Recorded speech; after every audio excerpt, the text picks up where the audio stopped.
An alleged affair between Nino and Marinette, secrets on the verge of coming to light, and a storm of tangled emotions push Marinette to her breaking point until she's akumatized, shattering more than one relationship along the way. All of this and more unfolds in the episode Heartfixer.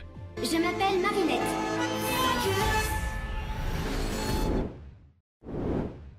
The episode opens with Marinette and Adrien as the picture-perfect couple, while in the background Raymond explains that if they can drive them apart, they can dismantle the very idea of love itself. But to pull it off, they'll need a little help. Luc, Raymond, and Nelson channel all their anger and wait for Chrysalis to reach them, almost like a Ouija ritual, placing two fingers on a phone at the center of the table. At last, Chrysalis appears before the three of them. Elsewhere, Marinette writes about how she still can't believe she's finally with the person she's loved for so many years. Then it hits her why it doesn't feel real. She knows she can't truly be herself while carrying so many lies. Shortly after finishing her entry, she tells Tiki she needs to buy another diary. Tiki protests. It's already the 15th one she's bought that month. Marinette explains that writing helps her because it lets her express what she can't say out loud. And there's a lot she can't say. Tiki understands, but also points out she's going too far.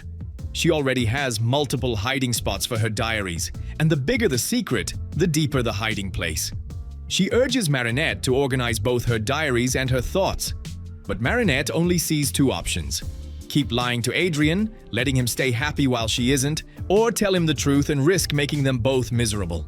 Tiki gently suggests she's not so sure Adrien would be unhappy, and Marinette decides she first needs to figure out if he's ready to hear the truth. Soon after, she meets Adrien for breakfast. He notices a letter with his name on it and asks if it's for him. Nervous, Marinette says yes. He asks why she hasn't given it to him, and she replies that she will, once she knows he's ready. Trying to explain, she uses a hypothetical. What if he didn't like a certain kind of bread and preferred another, and then had to deal with the fact that she didn't like that bread at all? Adrien reassures her that anything coming from her, he'll like. Together, they head to school. Throughout the day, someone is taking photos of everyone from a distance. At school, Adrien meets up with Sublime, and they chat briefly about their morning run. Prem joins them, and shortly after, class begins.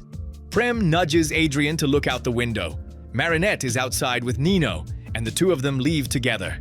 Adrien immediately tenses up. Meanwhile, in the garden beds, Marinette picks strawberries while talking with Tiki. She comes to a decision. She's going to ask Adrien the real question about his father. She's about to go find him when Prem calls her over. Some baby birds are about to hatch, and she wants Marinette to see. Even so, Marinette stays determined to go talk to Adrien. Not long after, Prem tells Adrien she didn't realize he and Marinette had broken up. Adrien insists they're still together. Prem simply hugs him. As Marinette steps out of the elevator, she runs into Aglé, who tells her what she did was wrong. Confused, Marinette asks what she means, but Aglé walks away without answering. Fun fact: Aglé doesn't appear in either the classroom or the courtyard, so there's no clear reason for her to know anything about what supposedly happened. Continuing on, Marinette finds Adrien and asks what he would think if someone hid something bad from him without meaning any harm. But Adrien immediately asks if this has anything to do with what he saw earlier, her and Nino in the courtyard. Marinette insists she was in the garden. Suddenly, Nino and Aria arrive. Adrien admits he was tricked, adding that if they're going to pull pranks, they should at least make them less stressful. Everyone is left confused, and Adrien heads off to his fencing class.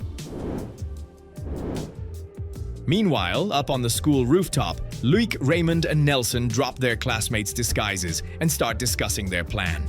Luc points out that they had agreed there would be no kissing, to which Nelson replies that without it, the plan is doomed. Moments later, they transform into Nino, Marinette, and Aria. In pottery class, Marinette asks Aria if she knows what Adrien was talking about. Aria says she assumed it had something to do with the conversation Marinette and Nino were having before she arrived, and asks what it was about. Marinette lies, but Aria catches on and asks her not to lie. She'd rather Marinette just admit she doesn't want to talk about it right now. The fake Aria goes to the music room and lures Nino out of class with a lie, asking him to wait with his eyes closed. Nino trusts her completely.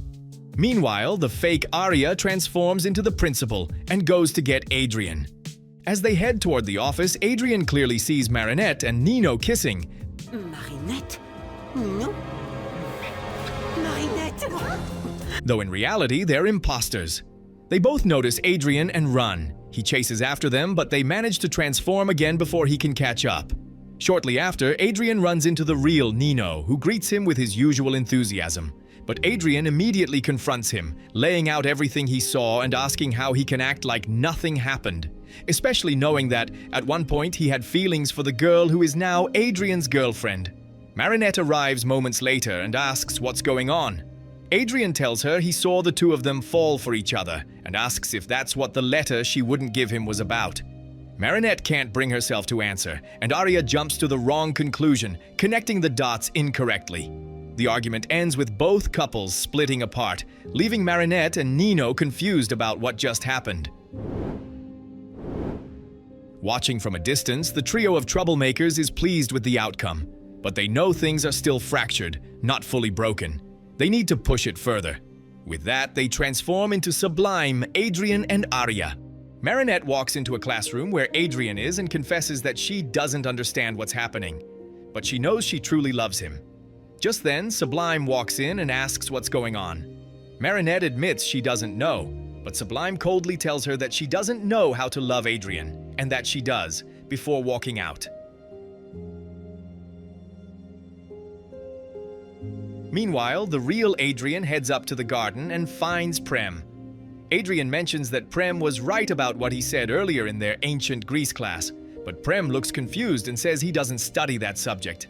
Adrian assumes it's a joke, but Prem explains he's been in the garden all morning, and that Marinette can confirm it since she was there with him.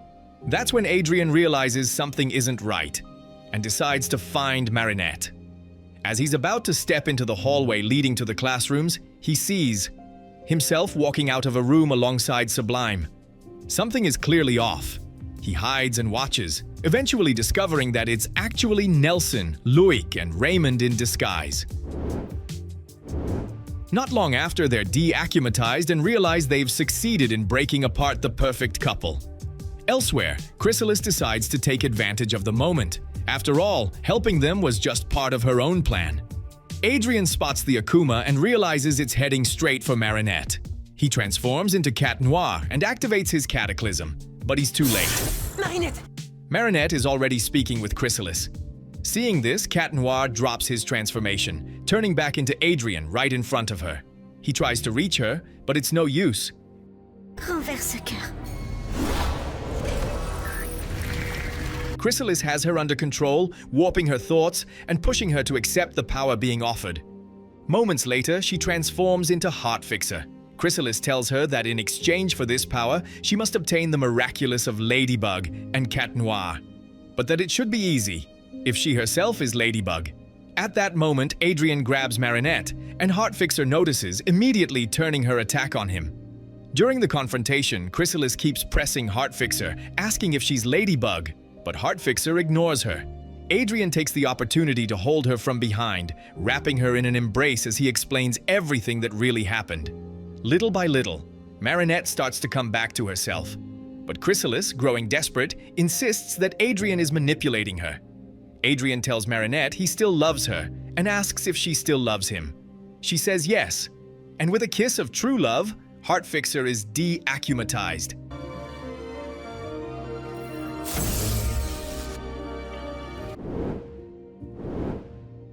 The two remain in each other's arms as Plag and Tiki look on. Fun fact, the Akuma purifies itself. Ladybug doesn't need to intervene. Meanwhile, Chrysalis remarks that one day she'll have the answer she's looking for, because she knows there are secrets that won't stay hidden forever. Fun fact, Chrysalis has the same hairstyle as Aglaé. Later, everyone celebrates Marinette and Adrian's reconciliation, as well as the mending of their friendships.